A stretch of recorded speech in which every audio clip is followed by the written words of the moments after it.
I'm based in Philadelphia.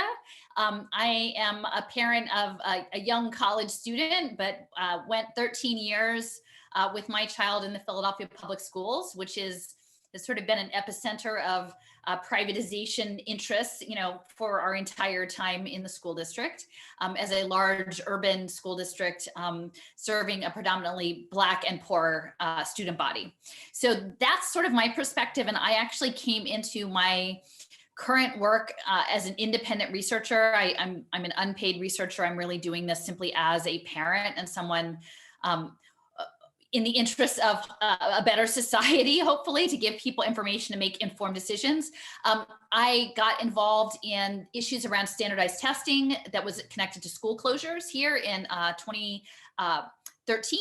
And then increasingly, I was part of a United Opt-out for a while, working with people nationally at that level, and eventually sort of pivoted to looking at educational technology issues, and then increasingly around the link not only to surveillance using educational technologies, but also these sort of financial products that are connected to them, many of which have their roots in Philadelphia through Wharton Business School. So that's sort of people are like, well, why do I want to listen to Allison? I'm like, well, I'm a parent. I've done the public school thing. I've done the advocacy work at a national level, looking at both the macro and the micro elements in a targeted school district. And now what I'm seeing unfold over this past year are significant changes that are in many respects like a trigger event for things I've been researching for about 5 years. I have a blog. My blog is called wrenchinthegears.com. And I have a YouTube channel. You can look me up, Allison McDowell, ALISON MCDOWELL. And I have like a bazillion talks. So if this seems far-fetched or hard to understand or to follow, it's sort of like an immersion language course. Hang with me. Believe that I have a good heart, and I'm telling you this because I feel like we are at a sort of a precipice in this moment, and that the children really need for us to understand the bigger picture so that we can make the best decisions possible. So this is my scary lead slide, and I sort of put this out because I think the entities that are the powerful interests that are sort of running this, I call it sort of this big global game, this militarized hedge fund game of human capital that is founded in collecting data in education settings and healthcare settings and social welfare settings. They have, a 20 to 30, 40 year plan of how they imagine this thing rolling out with various, sub plans depending on how things develop. And one of the things that I realized in Opt-out was oftentimes they will let you feel like you're succeeding as you advance your efforts. And then they'll sort of do a jujitsu move and flip things so that a lot of your work has actually advanced their agenda. And so I was really burned because once I realized that with ESSA and the shift to all the time testing through technology, that they were ready to get rid of end of year testing. That was their issue, that for these hedge fund markets in human capital that are coming, a 1 year high stakes test wasn't enough data, and they were really going to come up with giant everyday daily data flows. And so we had actually in hindsight assisted them in their efforts to shift the paradigm from the end of year test to all the time testing in the opt-out movement. It was not having the effect that we had hoped. And so I'm trying very much to, as much as possible, get ahead of where do they think that they're taking us so that we can be more strategic and not be inadvertently used to advance their agenda. And so in this initial slide, this is taken from, it's called the Moonshot Project, and it's the Japanese government, the Japan Science and Technology Agency. So it seems quite far-fetched, although this is the government of Japan, and it's important to understand that Japan is very highly developed in terms of robotics and AI. They have SoftBank, which is running one of the largest innovation finance funds in artificial intelligence and robotics. A lot of their money comes from the Saudi Sovereign Wealth Fund. And Nippon Telegraph and Telephone is working in areas such as creating digital twins, not only of machine systems, but also of individuals and social systems. And that is going to be coming with their plans for 6G technology, which will come after the 5G installations that we're seeing.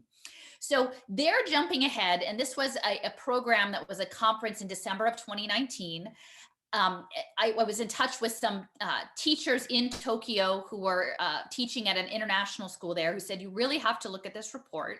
Um, and when you spend the time to look at not only the report, but this conference, they're saying that this future that, maybe a couple hundred billionaires working out of Davos have planned is this idea that by 2050, that the world will exist where human beings are free of the limitations of body, brain, space, and time. Okay. So they are essentially imagining a transhumanist cyborg world. They actually call it Society 5.0 or Cyborg-avatar capitalism. And that is essentially virtualizing people and having people live sort of in air quotes through cybernetic extensions of themselves, either with the slide shows exoskeletons, remote control robotics, or hybrid machine human people. And that's even down to something not as obvious through nanotechnology, which is a pretty huge jump, right? Like when I was 5 years ago fighting high stakes testing, that seems way more reasonable than imagining that there might be banking and technology interests advancing this sort of future. But if we do not realize that is on the horizon, we will not be best positioned to actually advocate for a natural life version of the future that I think most of us would want.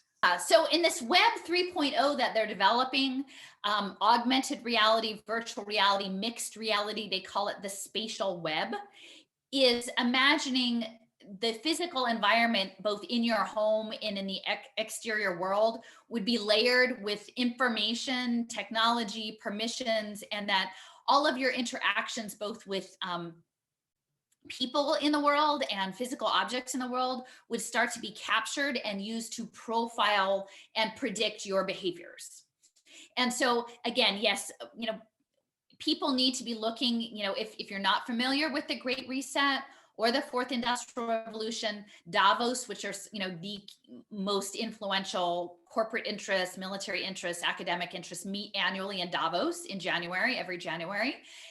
Last year, they were advancing something called stakeholder capitalism, which is essentially using the United Nations Sustainable Development Goals, which sound wonderful, to create a vast surveillance state, a digital surveillance state, essentially.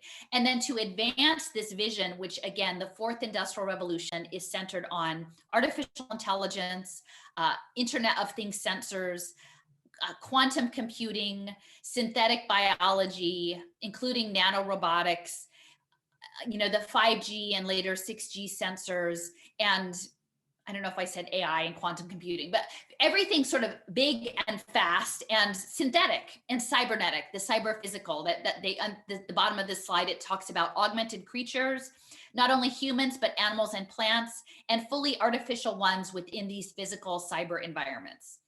So we know that compulsory education is really, for the most part, intended to shape the next generation to serve the vision of the world that is held by powerful interests, right? And so there were these shifts, these earlier industrial shifts from the agriculturally based economy to a manufacturing based economy. So the education system assisted in that transformation. And then it was from, manufacturing to service industries, right? And then that became platformed labor. And then this next iteration is called globalization 4.0, which is almost like remote robotic labor. And so if you imagine that today's preschoolers, today's little children will be young adults in, say, some of the time, this is 2050, but the time horizons they often talk about are 2030, 2035, okay? So they need to condition the children in terms of both their cognitive skills and their mental state, because this is a big shift from how we understand life to be now, to accommodate this transition without totally falling apart. And the goal is to shape this human capital towards this future, almost a post-human future, a post-literate future, in a way that will continue to make them money. And that is what is going to be coming with the transition of human capital tied to pay for success finance, which was embedded in the Every Student Succeeds Act.